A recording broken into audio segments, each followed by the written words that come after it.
episode of the In the Hot Seat podcast.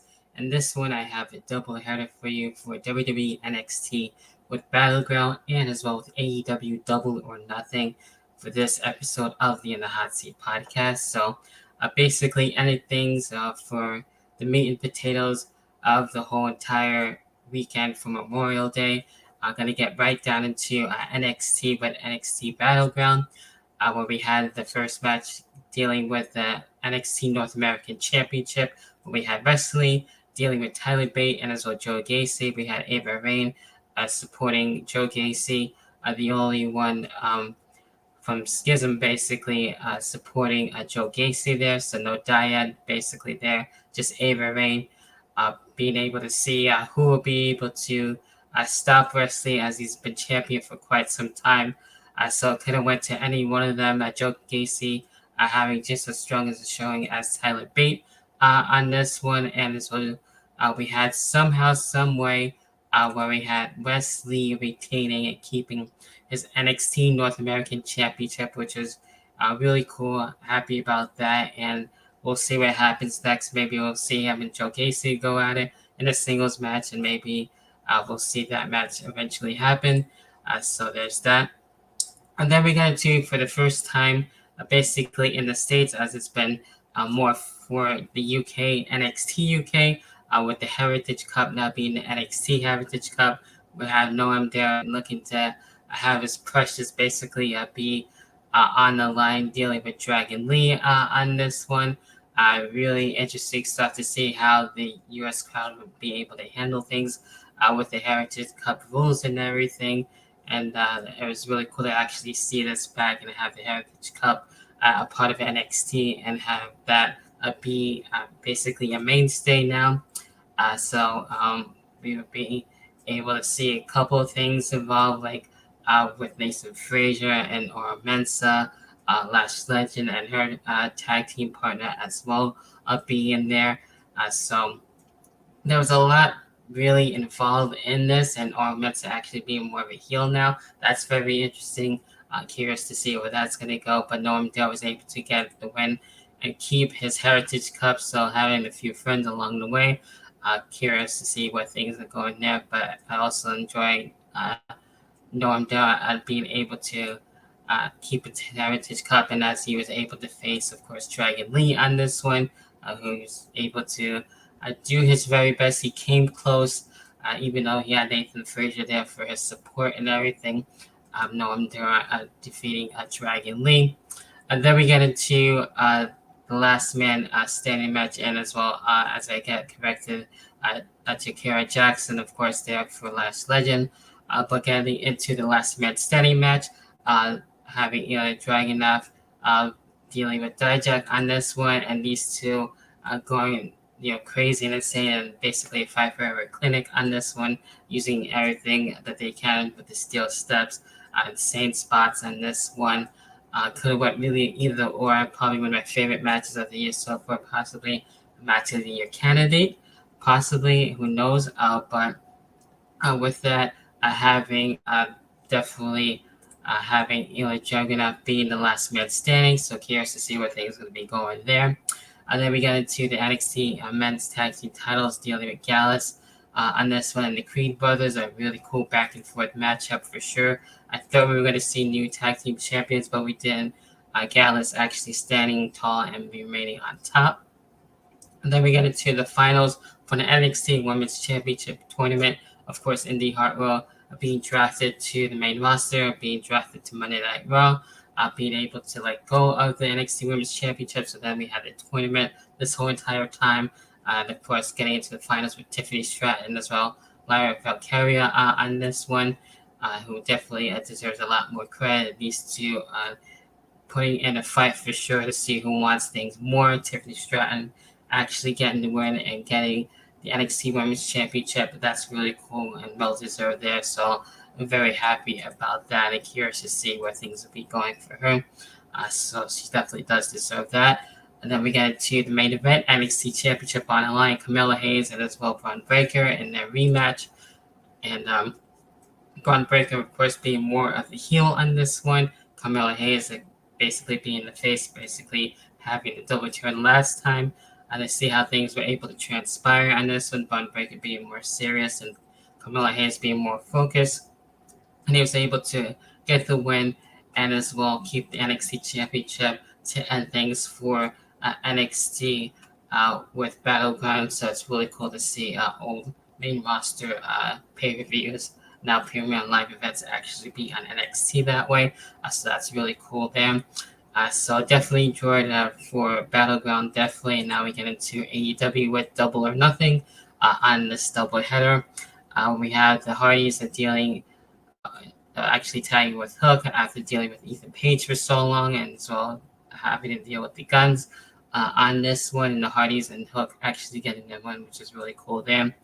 We had the Blackjack Battle Royal where Orange Cassidy was able to keep his International Championship. That's really awesome to have him keep the title. And basically everything else not in any particular order. Adam Cole dealing with Chris Jericho, first time in a while seeing Adam Cole in action, which is really cool. Even though he had his frustrations, he still was able to actually defeat Chris Jericho, especially with the Jericho Appreciation Society as well, dealing with Adam Cole. So even with all that going on with the Chris Jericho Appreciation Society, we did have just a little bit we saw with Roderick Strong there as well. We also had several, I do believe, actually in support more of Adam Cole basically on this one. So interesting to have as the enforcer, and as well Adam Cole getting the win, which is really awesome to see. Then we get into the tag team titles on the line. FTR dealing with Jeff Jarrett and Jay Lethal. FTR actually getting their win and keeping the tag team titles, which is awesome there. Then we had the ladder match for the TNT Championship, Wardlow and as well Christian Cage in this one. Of course, was definitely behind Christian Cage. I kind of thought Luchasaurus to get more involved, but Christian Cage was able to do things on his own, so that's really cool there. And of course, Wardlow coming back and being able to stop Christian Cage, especially seeing that dive from the ladder, which is insane. That's all hell. Definitely dope there. Having Wardlow actually keeping his TNT Championship, not mad at that whatsoever. We got the women's title on the line, the women's world title, dealing with Toni Storm and Jamie Hayter. Now, getting into this, Jamie Hayter is basically injured on that, so of course, the Outcasts basically attacking Jamie Hayter and making sure that she didn't get to continue the match, let alone to finish it, but she did her best there. And as well, Toni Storm actually getting the win. Not really too surprised about that. So hopefully we have a speedy recovery for Jamie Hayter from whenever she does come back.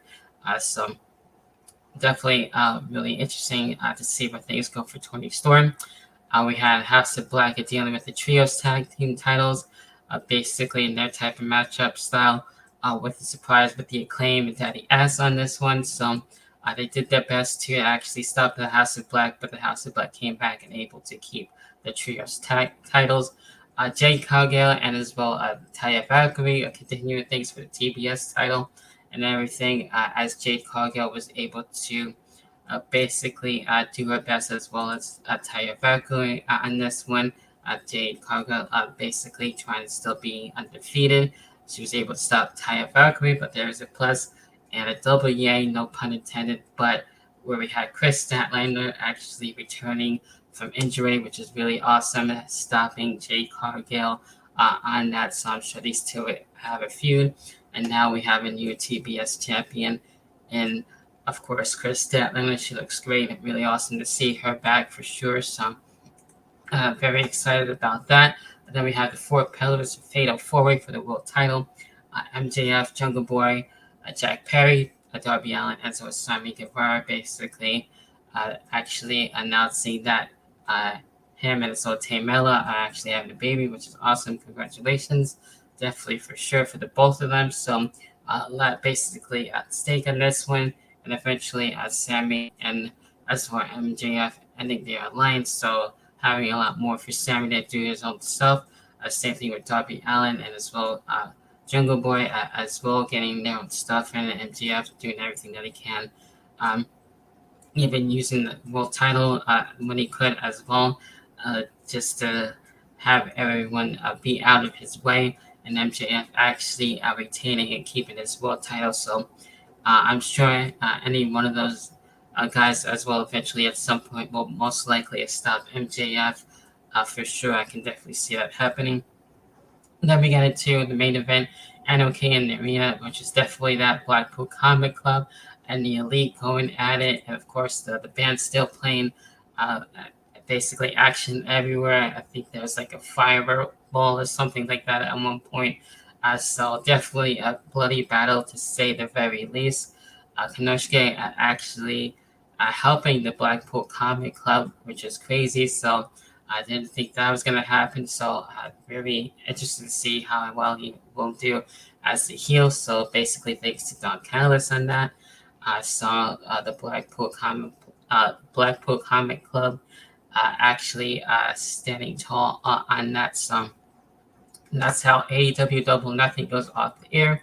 So that's it for Double or Nothing, and as well for NXT for NXT Battleground, and AEW for AEW Double or Nothing. So that about does it for this whole Feast of Wrestling for the whole entire Memorial Day weekend. Hopefully, you all enjoy it. What are your thoughts? I'd love to hear your feedback if you're watching on the YouTube version. Definitely, leave a like as well as subscribe. Hit the notification bell as always. I love to have your support, and that keeps things going. If you want to stay notified, as always, check out the link tree as well. The In Hot Seat podcast is basically a little bit of everywhere these days. As always, that about does it for this episode of the In the Hot Seat podcast. And until then, I'll catch everyone next time for the next episode. Until then, I'll